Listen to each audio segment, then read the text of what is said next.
Assalamualaikum warahmatullahi wabarakatuh.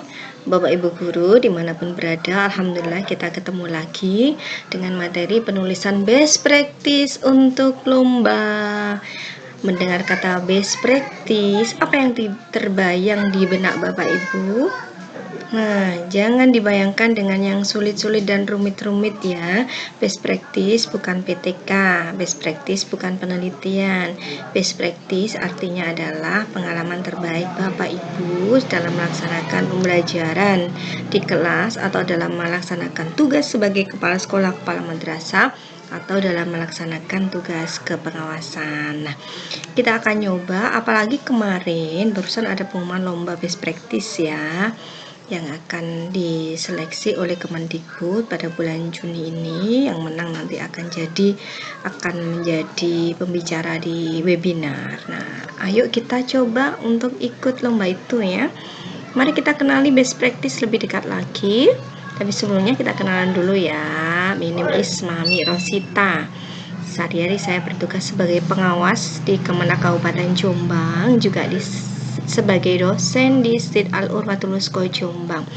Ini alamat email saya, boleh dicatat, dan ini nomor HP-nya, nomor WA-nya cuma satu ya. Satu-satunya nomor HP dan nomor WA saya. Ini menandakan kalau saya juga satu hatinya, suaminya satu. Baik, kita akan ke apa sih best practice itu. Jangan dibayangkan yang sulit-sulit ya. Best practice itu gampang sekali Bapak Ibu. Best practice adalah pengalaman terbaik dari keberhasilan guru, kepala sekolah, saya tambahi ya, kepala sekolah, pengawas dalam melaksanakan tugas, termasuk dalam mengatasi berbagai masalah dalam melaksanakan tugas pembelajaran. Kemudian best practice yang dituangkan dalam tulisan dan disusun secara sistematis sesuai dengan kaidah penulisan karya tulis ilmiah nanti akan bisa menjadi karya tulis ilmiah guru, kepala madrasah atau pengawas yang bisa dinilai angkanya, angka kreditnya, dan nilainya 2 loh Bapak Ibu ya, nilainya 2. Lumayan kan? Bayangkan kalau kita satu semesternya buat satu best practice, berarti 1 tahunnya dapat 4 angkanya. Sekarang best practice adalah karya tulis guru, kepala sekolah, pengawas yang berisi uraian ide gagasan atau pengalaman nyata penulis dalam upaya mengatasi berbagai masalah dalam pembelajaran, dalam tugasnya sebagai kepala madrasah, dalam tugasnya sebagai pengawas, dalam tugas kepengawasan. Ini adalah definisi dari best practice. Kesimpulannya, best practice adalah apa?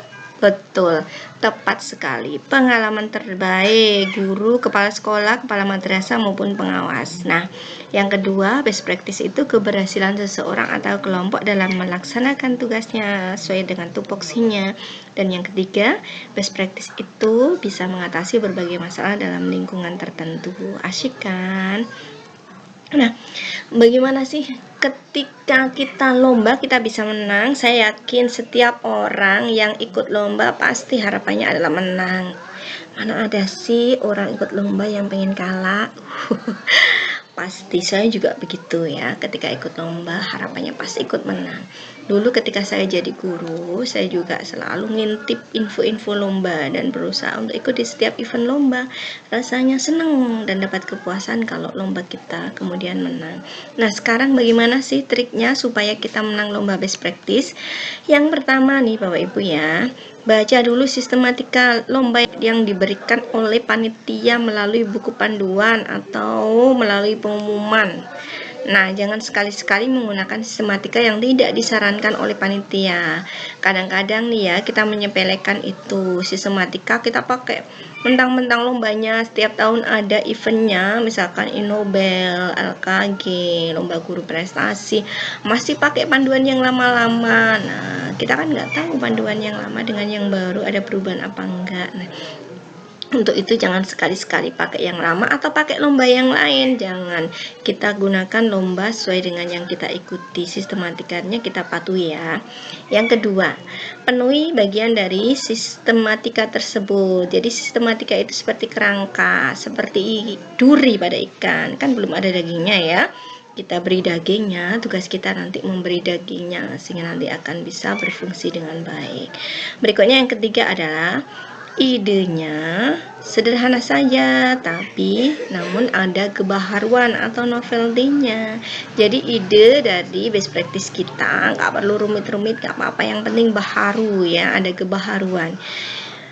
Belum pernah dilaksanakan oleh orang lain. Nanti saya beri contoh ya. Berikutnya adalah yang keempat, tulisan best practice-nya tulis dengan narasi yang memikat, narasinya yang memikat ya.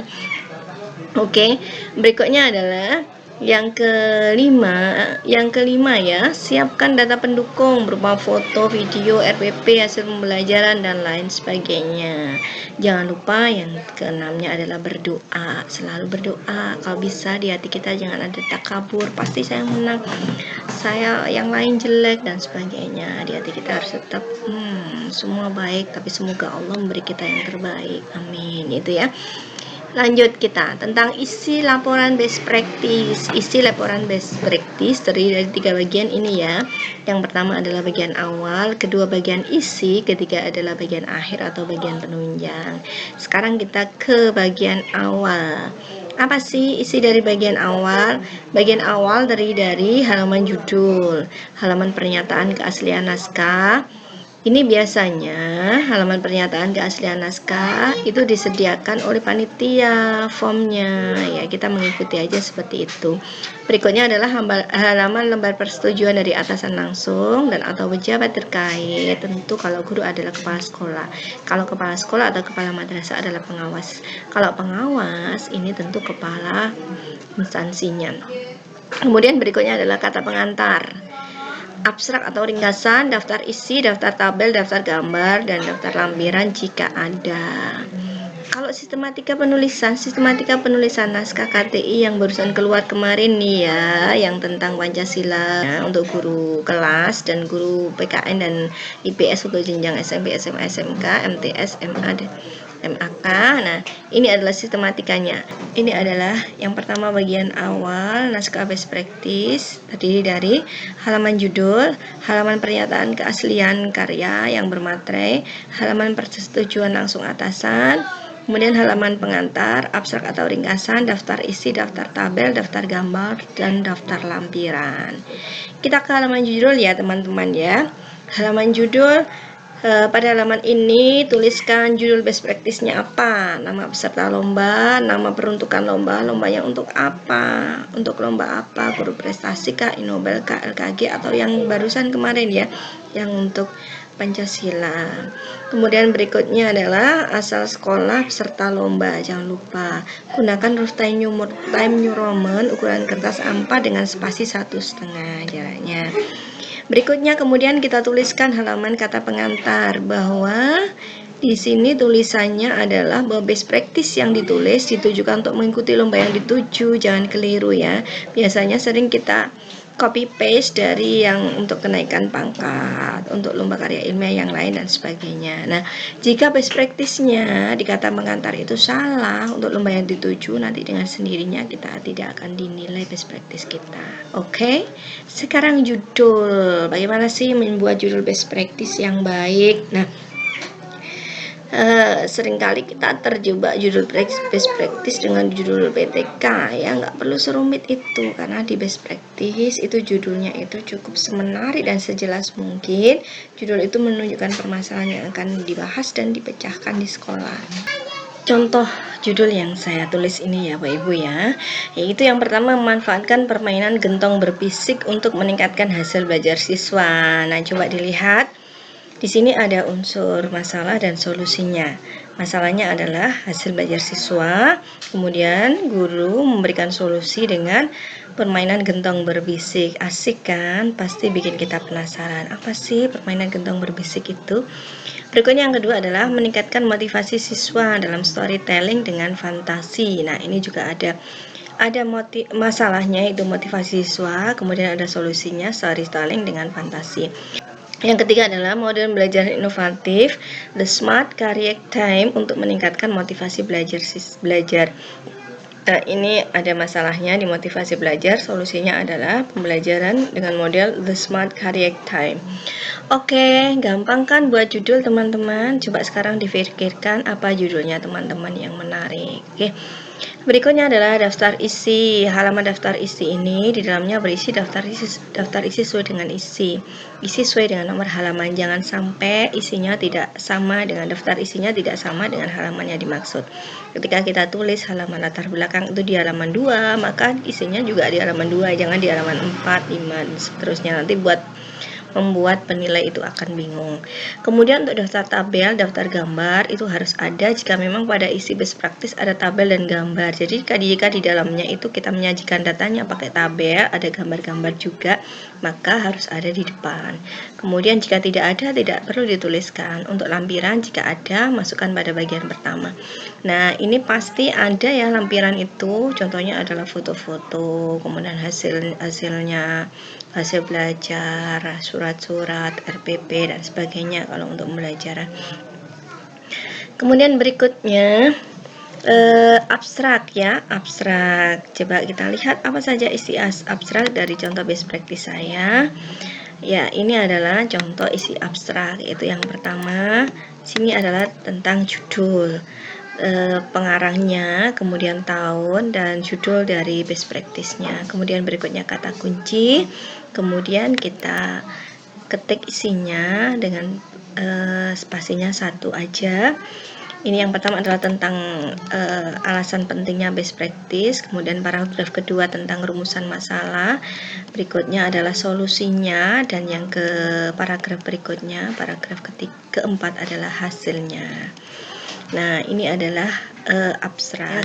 Bagian isi, tadi kan bagian awal dari best practice, sekarang adalah bagian isi dari best practice, terdiri dari ada bab 1, 2, 3, 4, kadang-kadang juga ada 3 bab ya, belum lihat dulu ya panitianya pakai berapa bab ya, mungkin ada 4 bab, bisa 3 bab. Sekarang yang bab pertama itu isinya adalah pendahuluan.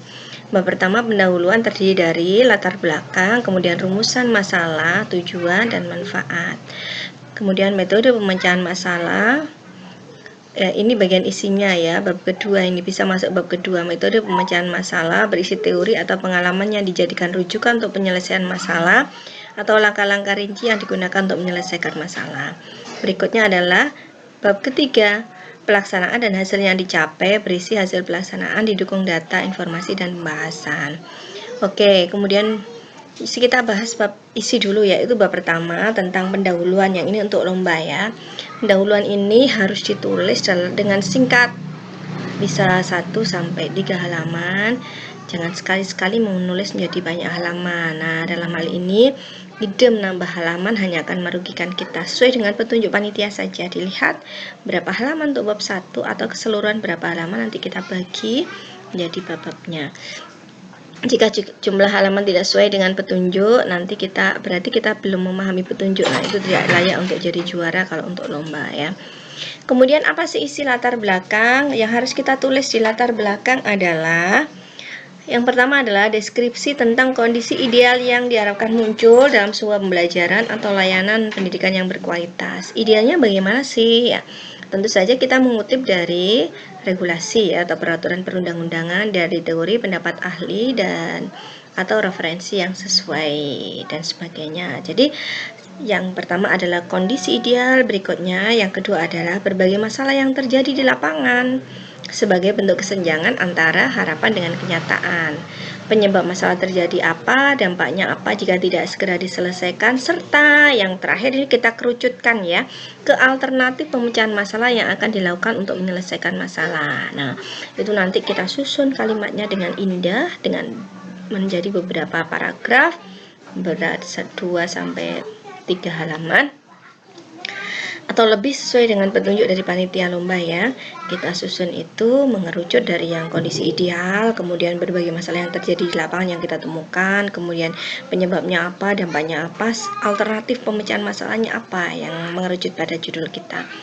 Oke, berikutnya yang kedua dari bab 1 pendahuluan adalah rumusan masalah. Nah, masalah yang dihadapi oleh kita kan banyak beragam, karenanya perlu kita identifikasi satu persatu yang mana yang bisa kita jadikan sebagai fokus untuk diselesaikan. Contoh rumusan masalah dengan judul model pembelajaran inovatif The Smart Curriculum ini untuk meningkatkan motivasi belajar, ini Kira-kira kalau dijadikan rumusan masalah bisa seperti ini.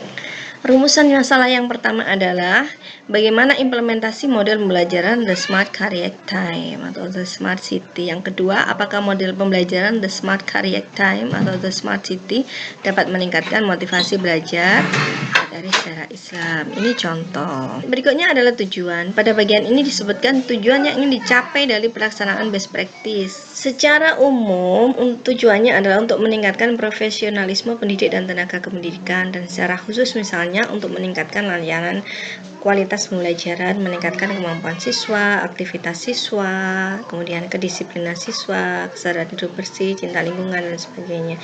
Ini yang nanti kita tulis sesuai dengan tema best practice kita. Manfaat. Nah, di sini kita jelaskan manfaat best practice ini baik secara teoritis maupun secara praktis bagi siswa, guru, madrasah, sekolah, dan pihak lain yang relevan. Contoh, karya tulis ini diharapkan dapat bermanfaat bagi siswa, guru, dan sekolah untuk meningkatkan kualitas pendidikan. A. Bagi siswa apa bentuknya? B. Bagi guru apa? Nah, ditambah ya, C. Bagi sekolah apa? Nah, itu manfaatnya.